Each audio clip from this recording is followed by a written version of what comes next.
Welcome everyone to the Clark County Weekly News Podcast, brought to you by ClarkCountyToday.com. We've got an action-packed episode ahead, covering the top stories of the week in Clark County, Washington. Our first headline of the week: Battleground Schools Open Wednesday. In the Battleground School District, students eagerly returned to school on Wednesday, August 30th. The Battleground Education Association decided not to strike, and negotiations are ongoing. The district's latest proposal aims to boost entry-level teacher pay to make BGPS second in Clark County, offering a 16.75% compensation increase over 3 years. Stay informed about these negotiations by visiting our collective bargaining webpage for more details. And now, a related story: Evergreen schools closed until further notice. Unfortunately, in the Evergreen School District, teachers initiated a work stoppage on the same day, August 30th, as the first scheduled classes. This decision mirrors the recent strike in the Camas School District. The Evergreen Education Association's strike will keep schools closed until further notice, affecting the academic calendar. For updates on this situation, stay connected through the district's various communication channels. Speaking of Camas teachers' strike continues. The Camas School District is facing a prolonged teacher strike. Negotiations between the district and the Camas Education Association have hit a significant impasse. Superintendent John Anzalone remains optimistic but acknowledges that resolution might take longer than expected. Lower class sizes, increased funding for essential subjects, and substantial salary increases are part of the district's proposal. However, CEA's demands have led to the strike, and no new proposals have been presented since. The community eagerly awaits a fair and sustainable settlement. Shifting gears to an opinion piece: Opinion, WEA union threatens illegal strike to close public schools in Evergreen and Camas. Liz Finne of the Washington Policy Center sheds light on the threats posed by the WEA union in Clark County. The union's plans to use strikes to close public schools are causing concern as the new school year begins. Finne emphasizes the importance of upholding the law, even for unions, as letting them disregard it threatens our democracy. Explore this issue further on our website. Now, it's your turn to have a say.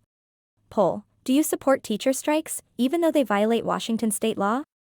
Visit ClarkCountyToday.com now to share your opinion on this burning question. Your voice matters, and you can also express your thoughts by sending a letter to the editor at ken.v@clarkcountytoday.com. Let's engage in meaningful conversations about our community's future. On to another important topic: congressional candidate Joe Kent gives his solutions to homeless crisis in Vancouver. Joe Kent, a Republican candidate for Congress in Washington's 3rd District, is outlining his priorities for addressing the homelessness crisis in Southwest Washington. Kent emphasizes securing the U.S. southern border to combat drug trafficking and investing in mental health care. He, along with Jim Walsh, chairman of the Washington State Republican Party, criticizes current policies and aims to unify conservatives to address these pressing issues in the upcoming election. Crossing state lines for our next story: Oregon Congresswoman introduces legislation to permanently kill tolling in Oregon. The potential impact of congestion pricing tolls on Clark County workers has raised concern. Congresswoman Lori Chavez-DeRemer of Oregon is introducing the No Tolls on Oregon Roads Act to block tolling on Interstate 5 and Interstate 205 in Oregon. This action aims to protect our community from what some see as an unfair interstate tax. The tolling issue has ignited debate over its efficiency and potential consequences for traffic and congestion. Let's get into the local sports scene. High school football: coaches warn against believing the hype in August. Clark County's high school football season is kicking off with a bang in 2023. According to predictions by Scorebook Live Washington, several teams are in the spotlight this year. However, coaches remind us that it's hard work and performance on the field that truly matter. Expect exciting matchups and intense competition this season. Time for some community voices. Letter: Refuge in the Storm. Anna Miller, the membership chair of Clark County Republican Women, calls on fellow patriots to join their cause in a passionate letter to the editor. She emphasizes the challenges facing the nation, including threats to family values and parental rights in schools. Miller invites everyone to unite in preserving the country for future generations and weathering the storm together. And another community voice: Letter: the people need an affordable, responsible project that will meet transportation needs for the next century. John Lee, a concerned voice from Vancouver, questions the proposed Interstate Bridge Replacement (IBR) project.